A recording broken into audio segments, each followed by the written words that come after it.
him or loathe him, has in fact given more time to the media than any other president. Of course, he's spinning his agenda, but I know a lot of other presidents who I would have appreciated hearing more from, as opposed to hiding from the media. But Donald Trump is always in the media's face. He revels in that. I get that part. But the name calling, the threats, the insults, at some point Donald Trump may cross the line. I just don't know where that line is. But at some point, something is going to come out of his mouth that is beyond insulting, beyond demeaning. It might even be racist. He may slip up and call somebody the N-word one day, or call some woman a B. I mean, none of this would surprise me. He used the B word yesterday. We played in the clip earlier today. So he's getting more and more desperate. He's feeling the heat. He's feeling the pressure. And you can see it starting to play itself out in a variety of ways. All that is to say, if we believe that Donald Trump is becoming more and more unhinged in terms of his interaction with the media, and at some point he's going to go too far, what is too far? Where is that line? Well, in the political science theory, there's this notion of the Overton window, which is it's the tolerance that we have for a particular subject matter, the disposition of society with regards to a particular topic. And the theory of the Overton window is that when you introduce something extremely radical to the right, for instance, the society doesn't move further to the right, but the Overton window shifts over. So it doesn't go all the way to the polar radical thing that you suggested, but it's shifted over to the right a little bit. So for instance, say, 20 years ago, someone wanted to push for gay marriage. And you may go, whoa, gay marriage. I don't know about that. But we will accept, gay partnerships. We'll accept gay relationships or gay marriage. Sure. It's too much. Sure. For instance, the idea of suggesting something that is radical to the orthodoxy, it shifts our tolerance to something that may not be as far as the radical idea, but it shifts it over. What Donald Trump has provided is a case study for the Overton window. The things that he says today, they're more radical than they were yesterday, and they continue to get more radical. And the thing that shocks me isn't the level of uncouthness that is his demeanor, but the thing I'm most afraid of is what we're willing to tolerate. How bottomless this pit becomes. Hold that thought. Hold that thought. I'm watching my clock, and I want to let you drill down a little deeper. That's the question. How much are we willing to tolerate? Not even so much what Donald Trump is doing, how far he pushes the envelope off the table, out the door, out the building, off the property, down the sidewalk, down the street. It's not even that. It's how much are we willing to tolerate? That's a powerful question. And speaking of frame, that's the frame we're going to be in when we come forward with Marcus Collins on Tavis Smiley. Hope, agency, dignity. This is Tavis Smiley. Can you dig it? Come on! BET and PBS, The Tom Joyner Morning Show, and NPR, the cover of Jet and the cover of Time. #1 on the New York Times bestsellers list, 20 honorary doctorate degrees, a dozen NAACP Image Awards, a star on the Hollywood Walk of Fame, a Presidential Lifetime Achievement Award. From talk shows to talk radio, nobody's ever done it better. You like that? This is Tavis Smiley. Celebrate the soul of the holidays and support Altadena and Pasadena. Join us on Monday, December 15th, 7 p.m. inside the Bram Goldsmith Theater at the Wallace in Beverly Hills for Soul of the Holidays, a joyful night of Motor City soul, gospel, and holiday classics featuring an 18-piece band, all-star vocalist, and community choirs, all in support of the Black LA Relief and Recovery Fund. This performance comes at a pivotal time for many in Altadena and Pasadena. This is their first holiday season since the devastating Altadena Eden Canyon fire, which destroyed homes and community spaces. While the physical losses are immense, the power of community community remains, and your attendance directly supports recovery, resilience, and renewal. So, be sure to join us Monday, December 15th, 7 p.m. inside the Graham Goldsmith Theater at the Wallace in Beverly Hills for Soul of the Holidays, benefiting survivors of the Altadena Eden Canyon Fire. For ticket information, just log on to tickets@thewallace.org. That's tickets@thewallace.org. This is a community call to action from KBLA Talk 1580 and the Black Freedom Fund.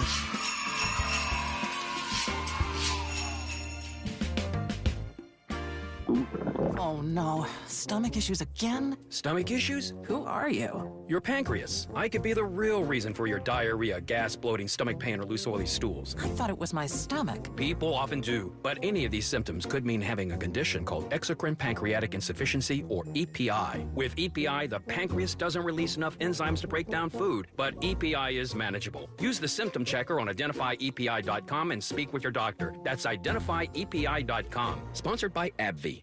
With the new IHOP value menu, $6 is all it takes to go to your happy place, where stacks of pancakes with bacon and eggs are just $6 every day. French toast, sausage, and eggs are, you guessed it, $6.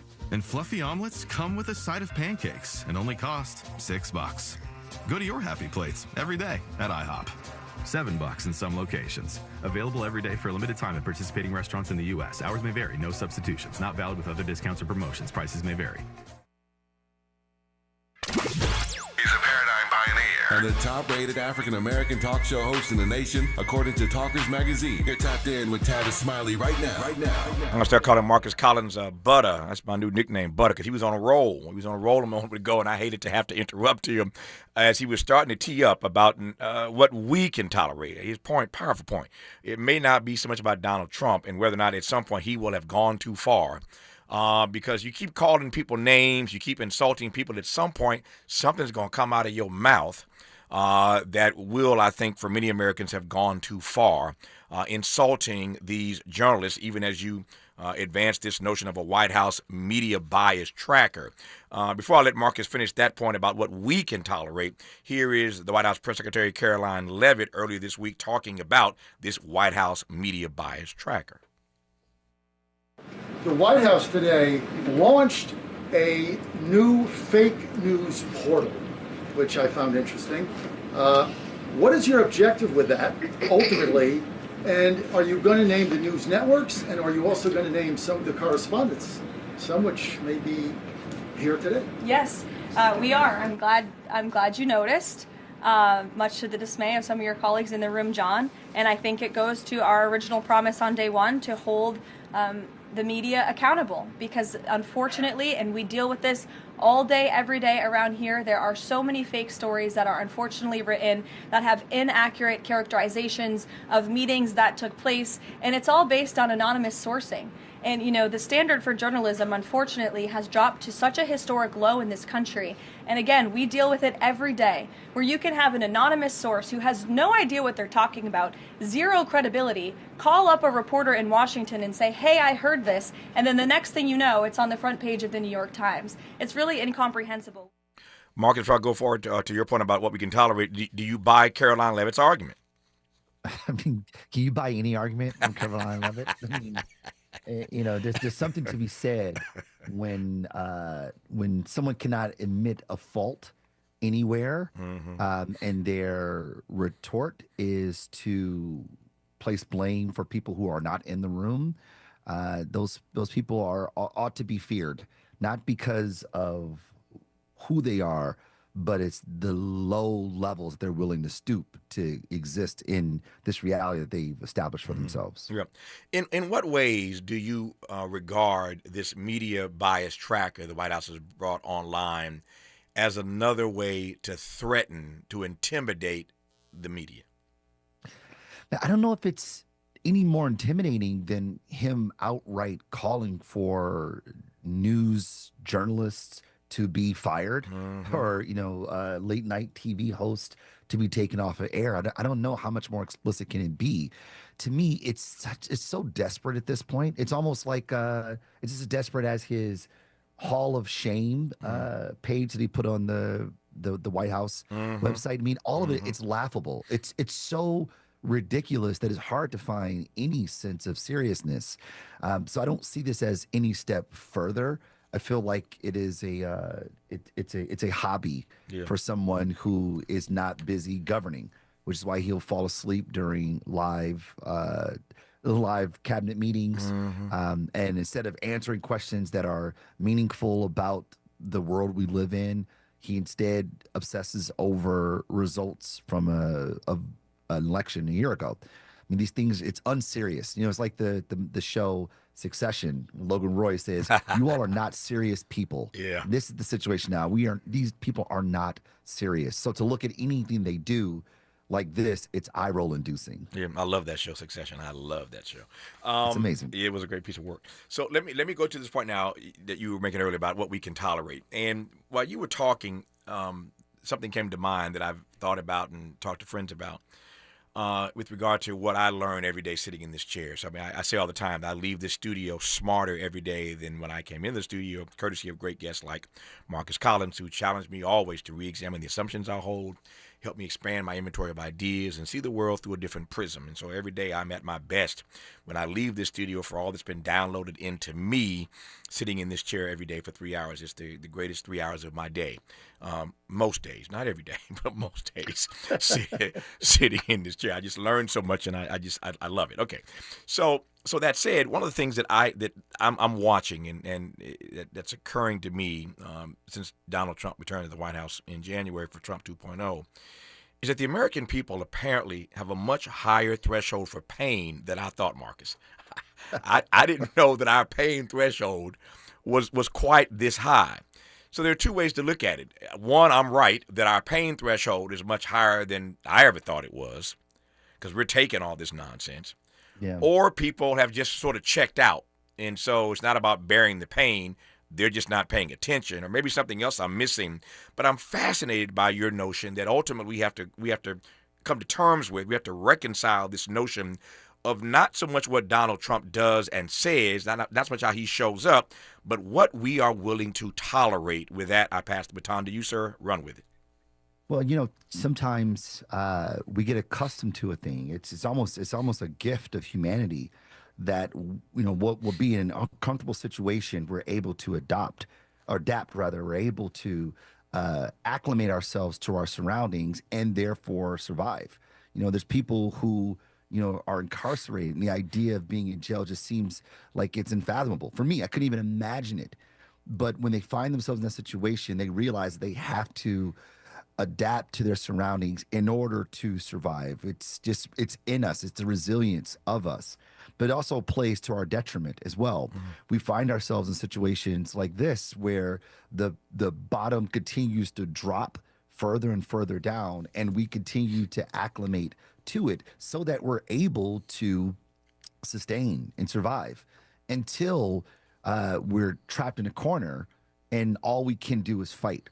And I think what we're finding out, the gift and the curse of this is that we are quite resilient. We can adapt in these situations that seem unfathomable. At the same time, they're happening to our detriment. And in the cultural studies, we talk about how things become normal, how they become adopted into a cultural practice is through a process called legitimation. This is a social process by which we collectively decide what is acceptable, what people like us do, new ideas, new products, new language, new social facts become acceptable or adopted into a population through this social process that we call legitimation. And it happens through discourse. This is why media is so unbelievably important, because as we consume media, we are hearing the discourse take place through the talking heads that we respect, people like you who are so credentialized that we look to for answers, or at least perspectives, right, of the inventory ideas that you get access to. You opened up your world to us, Tavis, so we can understand the world better. And then we talk about it with our friends, and we hear about it through our social networking platforms. All of this discourse is helping us shape reality individually and collectively. Unfortunately, media has capitulated to the ridiculousness, the hyperbole that is life in America these days that we have legitimated is become normal. We accept the fact that this guy will objectify women, and even though in fact we know that he is a felon with regards to sexual assault. We know these things, but we have grown to accept it, and therefore is become normal. Not for everybody, but definitely for him and his acolytes. And whether you agree with him or not, whether you're on his side or not, we have unfortunately all adopted this new way of living. It's our resilience, and it's a negative in that it shapes the way we navigate life today, but it continues to be the thing that separates us from the rest of the species on this planet. Marcus Collins is an award-winning and renowned cultural translator. I love that phrase, and I got a question specifically about cultural translation in just a second. Before I get to that, given what he's just said now, I'm curious, Marcus, about this notion of legitimization and normalization that you spoke of a moment ago. I see what's being legitimized. I see what's being normalized every day in real time. You put your finger on it quite nicely. You were eloquent in that regard. The question I ask myself all the time is whether or not, and we've never seen Donald Trump, anything like him before, so the word that we use every day is unprecedented. Everything he does or says is unprecedented. I got to find another word because unprecedented is just it's worn out for me. Got to find something else. But we use that terminology all the time that X, Y, or Z is unprecedented in the history of this country, in the history of presidential politics. But I see the legitimization, the normalization every single day. My question is whether or not Donald Trump is an outlier or whether or not Donald Trump is a pace setter. Is Donald Trump an outlier or is Donald Trump a trendsetter? You see where I'm going with regard to what we're going to get into the future from so-called leaders. Yeah, this is my this is where I find optimism. Is that I think that he is the alchemy of all the right characteristics that work in this particular moment, but he is an anomaly. So while unprecedented is a good way to put it, it is abnormal what is happening. And he is an anomaly in this world that doesn't look like one that we've seen before. So I find solace in the fact that the way things are now will end with him. Because if you look at the roster of people who are in the MAGA zeitgeist, none of them have the charisma he does. Like him a lot, like him or not, he has charisma to him. None of them have the mastery of, and when they like pinch myself when I say this, but his ability to communicate is actually quite unfathomable. I agree. And I agree. by that I mean is that he could tell a lie with so much conviction that he's unflinchingly able to communicate what's on his mind in the most simplest terms. But what most of us know who have a better understanding, a better grasp of reality, realize that the world is not black or white. It's not very simple. It's very hard to truncate reality into a line or two, to a pithy sort of headline. Instead, it's far more nuanced, and we deal in nuance, and therefore what we say may sound eloquent, but it's not terribly accessible to everybody. He, on the other hand, does a really good job of telling lies in ways that people are able to digest them. And I think that the other folks who liken themselves to Trump and lionize him and valorize him, they don't have a fraction of those skills, and therefore, you know, their ability to mimic them in his absence is muted. And so I feel like we're in this moment of time. We got to kind of bear through it unless, you know, he ruins it for himself, which, you know, we see evidence of this every day from war crimes to everything in between. But unfortunately, his acolytes who have power aren't the ones that are going to actually neutralize him. So I said earlier, in case you are hearing Marcus Collins for the first time, brilliant brother, University of Michigan professor, award-winning cultural translator, best-selling author, just a brilliant all-around cat. But it's that cultural translation piece that I want to come to right quick. I got 2.5 minutes now. We'll continue when we come forward, so just go ahead and get started, and I'll tell you when we got to stop, and we'll pick up on the other side. But my question is, if you were trying to culturally translate or translate what's happening culturally right now to a visitor from another planet, where would you begin? How would you frame what's happening in our culture right about now? How would you translate that? I would say that we are demonstrating the most prototypical versions of ourselves, and that we are tribal by nature. Before there was industrial revolution, we found ourselves in these major cities, metropolises, finding work after capital gain. We used to live in towns and in hamlets and villages with people who were like us. They believe what we believe, and together we worked in society for our communities to prosper. The technologies that we use today, social networking platforms and the like, have enabled us to sort of visit that time of tribalism, but in this major this major heterogeneity that we call life. And what we're seeing in politics, in almost every facet of life, is humanity finding its tribes. And unfortunately, that is mostly propelled when you are identifying your enemies to identify your friends, your comrades. And we're finding ourselves in the throes of that battle at the moment. We're in the throes of a battle. Who are the combatants, and what are the stakes? Well, the stakes is really the soul of this country.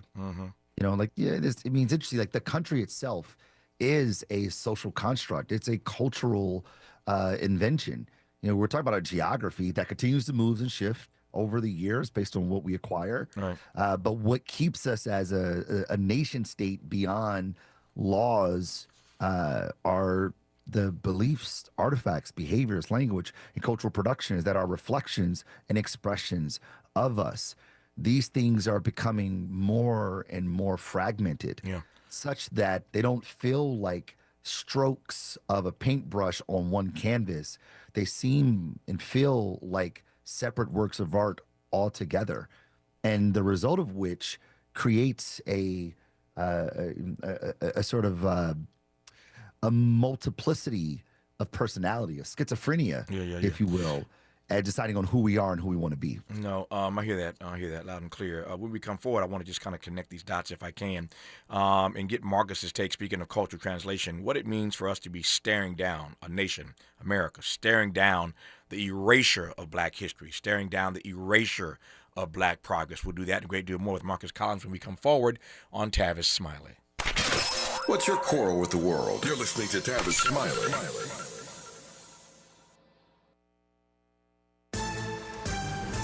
I'm Bree Wood with BIN News Now. A McCullum High School teacher in San Antonio, Texas, has been arrested and charged with sexual assault of a child. The suspect, 46-year-old Eduardo Cantu, is listed as a teacher at the school. Police spokeswoman Emily Garvin. We cannot put it past someone that has now been involved in this incident to not have done it to other students. Investigators believe the attack happened on campus. NBA star Kyrie Irving is teaming up with Paul Quinn College, Texas's oldest HBCU, in a 3-year deal. Irving will outfit the school's basketball team with new sneakers, uniforms, and gear to spotlight HBCUs. And former NBA player Eldon Campbell has died at 57. Drafted by the Lakers in 1990, Campbell played 15 seasons, won a championship with Detroit in 2004, and shared the court with Kobe Bryant and Shaquille O'Neal. No cause of death has been announced. Get BIN News Now on demand 24/7 on the iHeartRadio app. The Crohn's and Colitis Foundation has been at the forefront of inflammatory bowel disease research and care for over 50 years. Learn more about research, education, and support at Crohn'sColitisFoundation.org. Right now, there are young people across the world facing a tough choice. Continue their dream of education or drop out to help their family put food on the table. You can help change their future in a single moment. See how far your support can go at unbound.org. Is this the time? This is the KBLA Sports Minute with Ray Richardson. In somewhat of a surprising move, the Clippers released veteran point guard Chris Paul. The 40-year-old Paul announced last month that he would be retiring after the season. Clippers GM Lawrence Frank informed Paul that he would not finish the season while the team is in Atlanta to play the Hawks tonight. Paul flew back to LA Tuesday night. Paul played 6 of his 21 NBA seasons with the Clippers. He's the franchise's all-time leader in assists and steals. Paul appeared in 16 games this season off the bench. He was averaging a career-low 2.9 points, 3.3 assists, and 14.3 minutes. Former Lakers center Eldon Campbell passed away early Wednesday morning. The cause of death has not been released. Campbell was 57. The 6'11 Campbell, who grew up in Inglewood and started at Morningside High School, played 8 of his 15 NBA seasons with the Lakers. No debates, no speculation, just the info you need. That's your KBLA Sports Minute. I'm Ray Richardson. More news, opinions, and conversation when we come forward on KBLA Talk 1580. We've got a lot to talk about. Hi, I'm Zoe Williams, a.k.a. the Voice of Reason, encouraging you to join me weekdays from 7 to 9 p.m. for the world's most intriguing relationship radio roundtable. Every night, I facilitate and encourage our loyal listeners to participate in the most engaging relationship discussions you'll hear anywhere. So make it a point to rendezvous with me, Zoe Williams, the Voice of Reason, Monday through Friday, 7 to 9 p.m. Pacific Standard Time. Trust me, your relationships will never be the same. The VOR is on fire tonight. Unapologetically progressive. KBLA Talk 1580. We've got your black. As we go a little something like this. Hey, it is B.D.L. Hughley, and I am thrilled to be heard weekdays in my hometown on KBLA Talk 1580. So check out the D.L. Hughley Afternoon Show weekdays from 2 to 4 p.m. exclusively on KBLA Talk 1580. We got a whole lot to talk about, let me tell you. That's on the real. Break out the champagne. Everybody get a glass. Tavis Smiley is now ranked number 16 nationally and the highest rated talk show hosted by an African American on the 2025 Talkers Heavy 100 list of the most important talk radio hosts in the nation. Last year, Tavis ranked number 33 and the year before, number 45. The Tavis Smiley Show has rapidly expanded its national syndication to now include nearly 50 radio stations across the country and counting. Congratulations, Tavis. Yeah, yeah.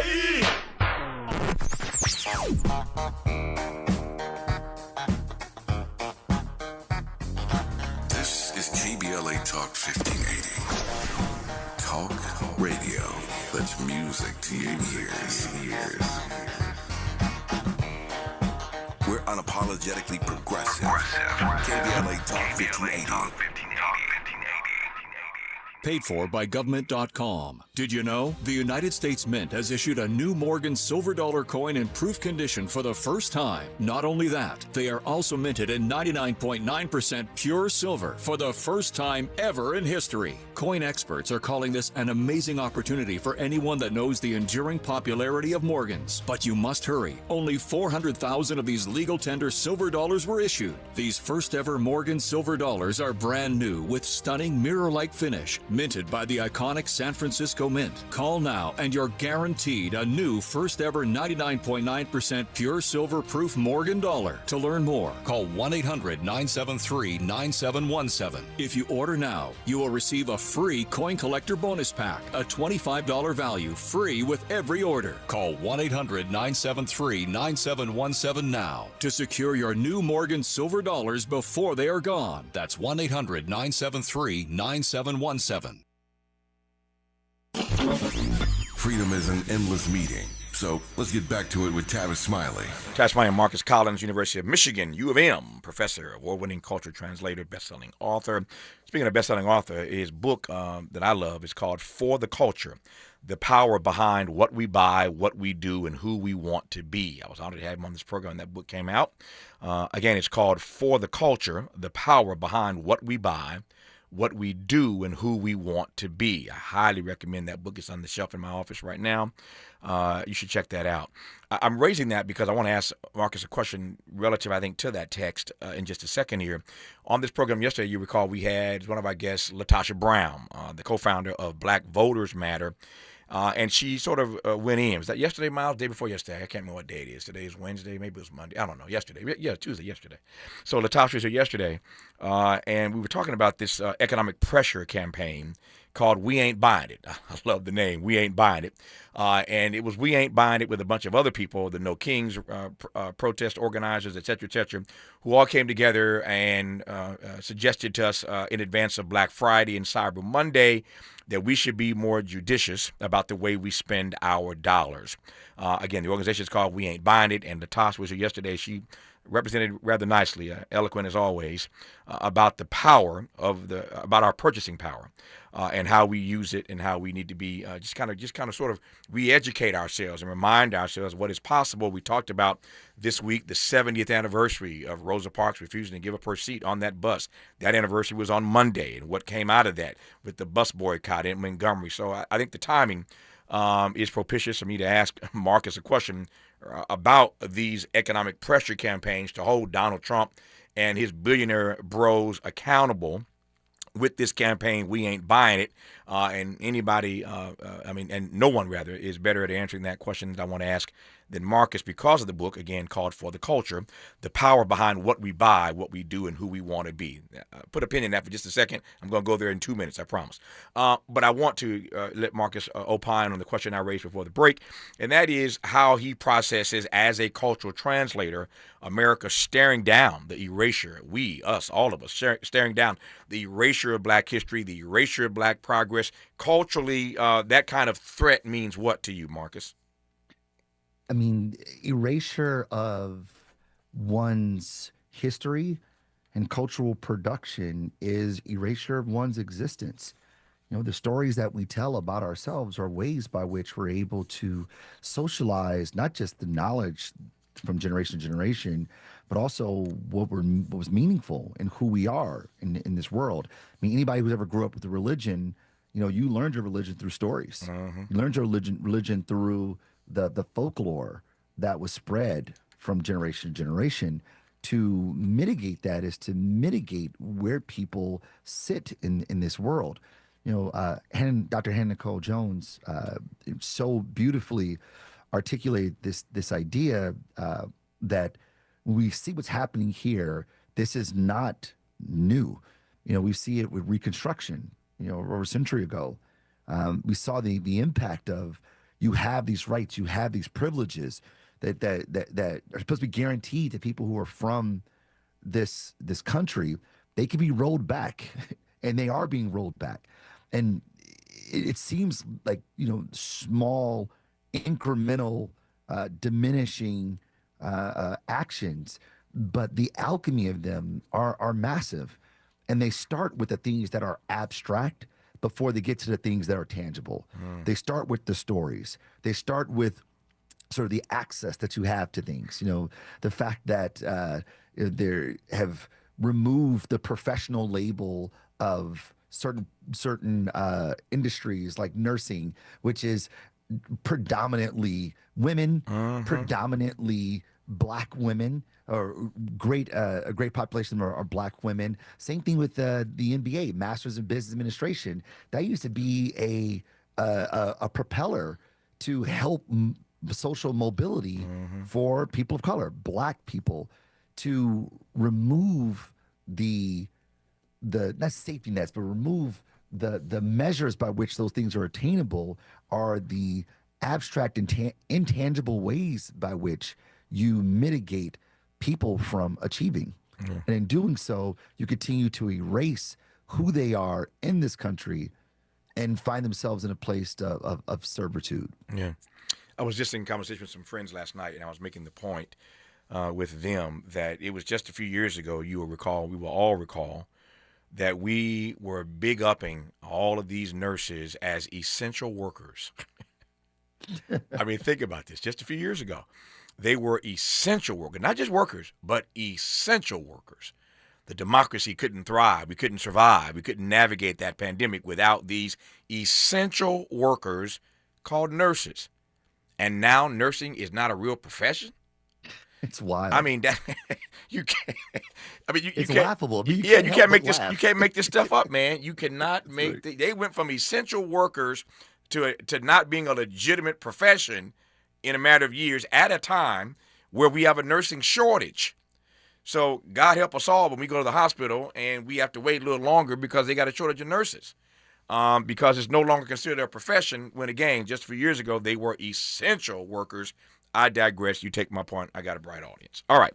Now, to your text, for the culture, the power behind what we buy, what we do, and who we want to be. I thought about you yesterday because I knew you were coming on today, but I was talking to Latasha Brown yesterday about this economic pressure campaign called "We Ain't Buying It." And my broad question, and we can drill down, once I hear your initial take on this. My broad question is, Marcus, how you process these sort of economic boycotts, given the work that you've done, and of course bringing us that what I regard now as a classic text.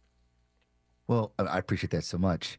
I think that you and I can agree, and your listeners will also, that this country has a racist past and a lot of racist tendencies still. It's a part of the American imagination.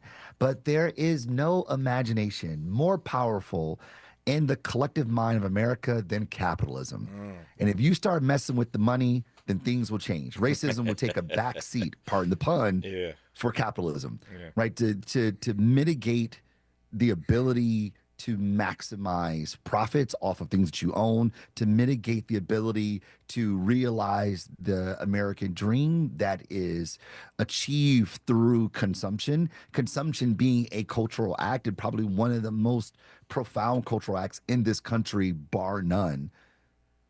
When you start to challenge these mechanisms of ascension, all the other things take a backseat, right? So, we see corporate America get upset with Trump. We start playing with tariffs. Like, yo, man, what are you doing? Like, you can be racist all you want to, you can be misogynistic all you want to, but don't mess with our money, fam. What are you doing? And I think that, when the Black collective, or any group of people for that matter, decide I'm not spending money, people pay attention. And for Black people in particular, because there is no consumer greater than the Black consumer. And here's why. Because we buy things that aren't even targeted to us. They're not even meant for us. They're not even communicated for us. But we see them, give them meaning, rework them into our cultural conception of reality, and then we buy. Right. And so companies, brands, institutions, organizations have benefited from our consumption while taking us for granted. And the minute we go, nah, fam, we ain't doing it no more, then you wake up. I mean, Target is feeling that pressure.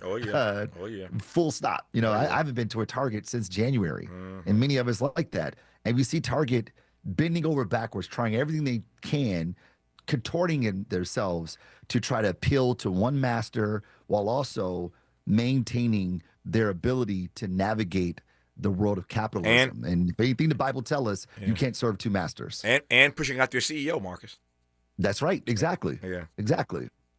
So it's clear to Marcus and yours truly that they are feeling the heat, and he's right. You can mess with anything in America, but you can't mess with the money. Marcus Collins, University of Michigan professor, award-winning culture translator, is our guest. More with him when we come forward on Tavis Smiley. Interrogating and unpacking. That's what we do around here. You're listening to Tavis Smiley.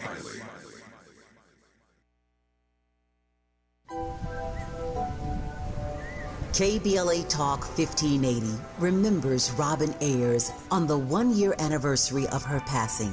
1 year ago this week, we lost a remarkable and vibrant voice. Robin Ayers touched countless lives through her passion, her love, her service, and her smile, which you could see through the radio. KBLA Talk 1580 honors her memory and celebrates the legacy she left behind. Robin, your spirit lives on in every conversation, in every connection, and in every one of us, inspired by your voice. Gone, but never forgotten. KBLA Talk 1580, where voices matter. I'm missing you. Tell me why the road turns. I'm missing you. Tell me why the road turns. We asked seniors how to prevent Medicare scams. My best advice, if you get a phone call, do not talk to the person. These people are well trained. Don't talk to them. They don't know me. They're just trying to scam me. Don't be fooled. Hang up. Just hang up. Never give out your Medicare number. They're going to get your number to put in a false claim. If I get a call from someone, I don't pick up the phone. And should I pick up the phone and they ask for information, then I hang up. How do you detect Medicare fraud? Just like I check my credit card statements, I check my Medicare statements monthly. Scammers can get a hold of your number, order medical devices through your account, and you're not even going to know about it if you don't look at your statement. Check your statement every month. If you get your statement and you see something that you know you did not have done, you report it. Call your senior Medicare Patrol. To report Medicare fraud, call the Senior Medicare Patrol at 855-613-7080. Oh no, stomach issues again? Stomach issues? Who are you? Your pancreas. I could be the real reason for your diarrhea, gas, bloating, stomach pain, or loose oily stools. I thought it was my stomach. People often do, but any of these symptoms could mean having a condition called exocrine pancreatic insufficiency, or EPI. With EPI, the pancreas doesn't release enough enzymes to break down food, but EPI is manageable. Use the symptom checker on identifyepi.com and speak with your doctor. That's identifyepi.com. Sponsored by AbbVie. With the new IHOP value menu, $6 is all it takes to go to your happy plates, where stacks of pancakes with bacon and eggs are just $6 every day. French toast, sausage, and eggs are, you guessed it, $6. And fluffy omelets come with a side of pancakes and only cost $6. Go to your happy plates every day at IHOP. $7 in some locations. Available every day for a limited time at participating restaurants in the U.S. Hours may vary. No substitutions. Not valid with other discounts or promotions. Prices may vary.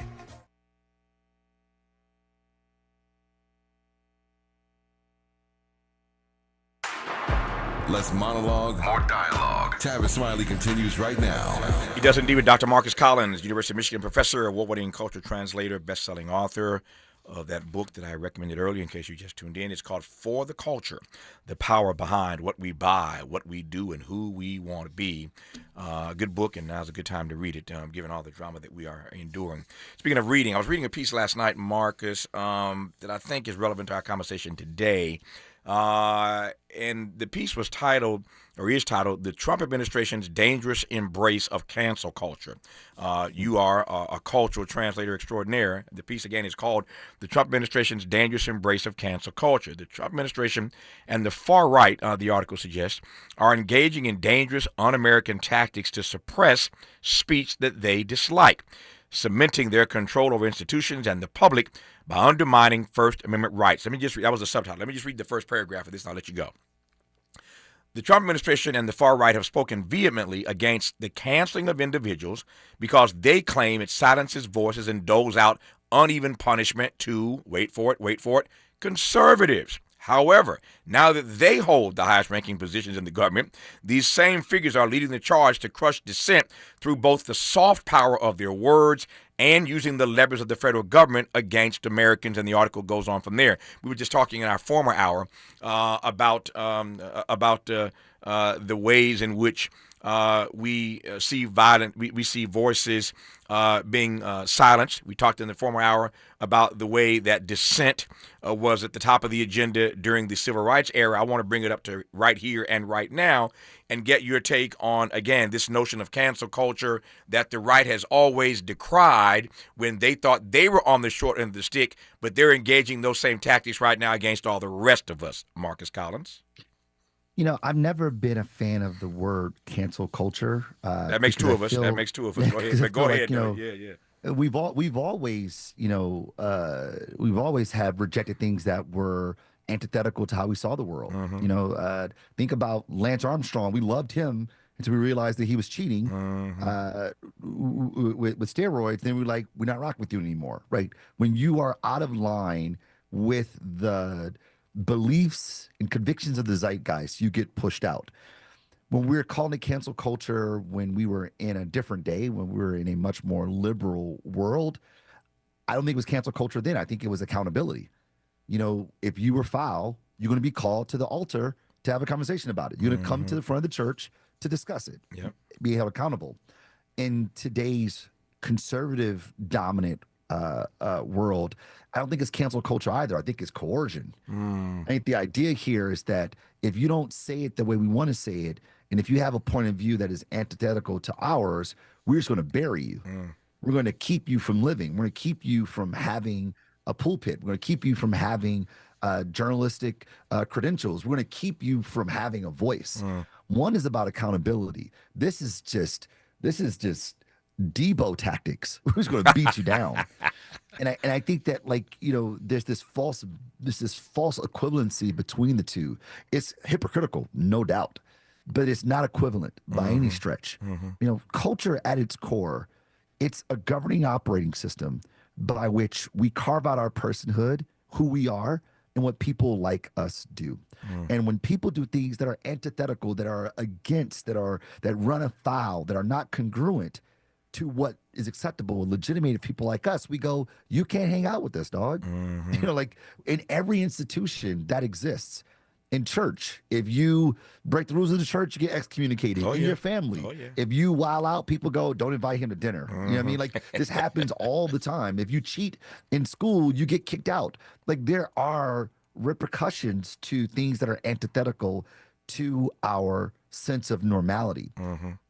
I think of it as accountability when you are being called on those things. But when you are being silenced because of those things, you no longer have a voice at all. That is just coercion, and that's the world that we live in today. It's a much better word than cancel culture. I receive it, coercion. Our remaining moments with Marcus Collins when we come forward on Tavis Smiley. For all the freedom-loving folk, this is Tavis Smiley. I feel like freedom.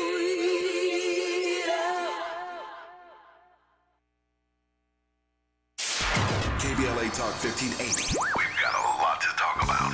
KBLA Talk 1580, connecting you with services and solutions. If you need help getting your resume in order, finding job training, or landing a job, we've got 3 great options for you. First, the City of Los Angeles has worksource centers across the area offering free job support. The California Workforce Development Board can help you with everything from GED prep to vocational training at no cost to you. On the federal level, the Department of Labor's American Job Centers offer a full range of services for job seekers and businesses alike. Visit careeronestop.org, or for more info, just call California's Help Center or visit cwdb.ca.gov or call 916-657-1440. For the City of Los Angeles programs, go to ewd.lacity.gov or call 213-744-7300. All these services are free to help you get your next job. This is a community call to action from KBLA Talk 1580. My mom has decided to learn to paint, and she's good. My dad's now into creative cuisine, and I've already put on 6 pounds. Learning new things comes with age. My mom, she started forgetting my name and what we're talking about. Forgetting well-known things doesn't. Memory loss may be a sign of Alzheimer's disease. Early detection gives you and your loved one time to plan for the future. Learn the warning signs of Alzheimer's at 10signs.org. Brought to you by the Alzheimer's Association and the Ad Council. This is the story of the one. As the purchasing manager at a manufacturing plant, she knows the only thing more important than having the right safety gear is having it there when you need it. That's why she partners with Grainger for auto reordering, so her team members can count on her to have cut-resistant gloves on hand, and each shift can run safely and efficiently. Call 1-800-GRAINGER, click Grainger.com, or just stop by.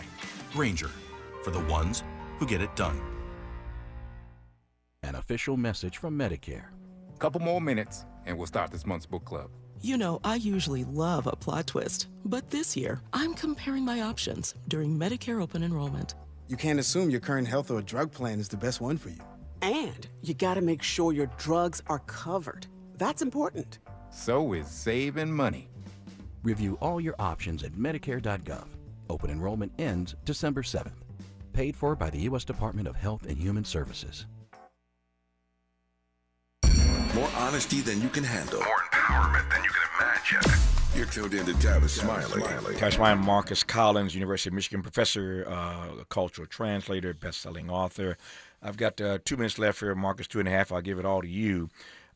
We've covered a lot in this hour. I mean, my conversations with you are always rich. I appreciate them more than you even know. But I want to close with a broad sort of philosophical question, if I can, and that is whether any of the amalgam of all the chaos that we are enduring and all the chaos we've discussed in this hour, is it possible that the chaos is making us more cognizant? That's a really good question. I think that the chaos has created an exogenous shock to the system that now puts the responsibility on us to respond. Marshall McLuhan, great scholar of technology, communications, media, and humanity, he'd say that the media work us over completely, leaving no part of us untouched, unfiltered, unaltered. And the idea there is that media helps us shape reality, but they help us shape reality. However, we are the reality makers. We are the reality shifters. We contextualize the world. So I say there that it's not enough to say things are so crazy, we're crazy. I say for us, we have agency in this. And as we see crazy, it's important for us to call it out. And if there are roadblocks and stumbling blocks that keep us from our traditional vehicles to do that, like the traditional media, then we have to tell stories. I mean, even in times of great despair, when think about the African-American condition, the people here that were in slavery, they were enslaved. They told stories, they sang songs, they were able to find community in ways not only to communicate, but also to keep traditions alive within themselves. And think in that moment, this is at our worst state in this country. Yeah. We are far better off now than we were then. Good Lord. If they could do it then, we have no excuse not to do it today. Yep. And that requires us. And I think that's the thing that I stay hopeful about. I stay very optimistic about is us, the human condition. But the human condition fails when the human condition decides to stop working. We'll leave it there. U of M professor, award-winning culture translator, author of the best-selling book, For the Culture, The Power Behind What We Buy, What We Do, and Who We Want to Be. He is Marcus Collins.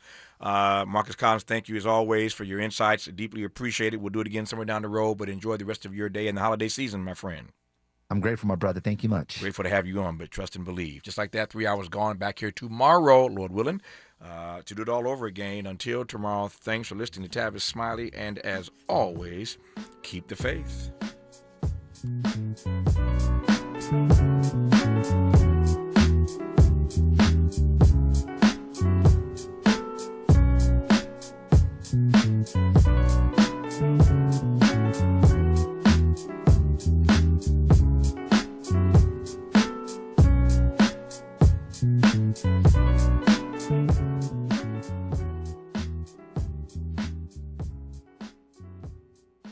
KBLA 1580 Santa Monica.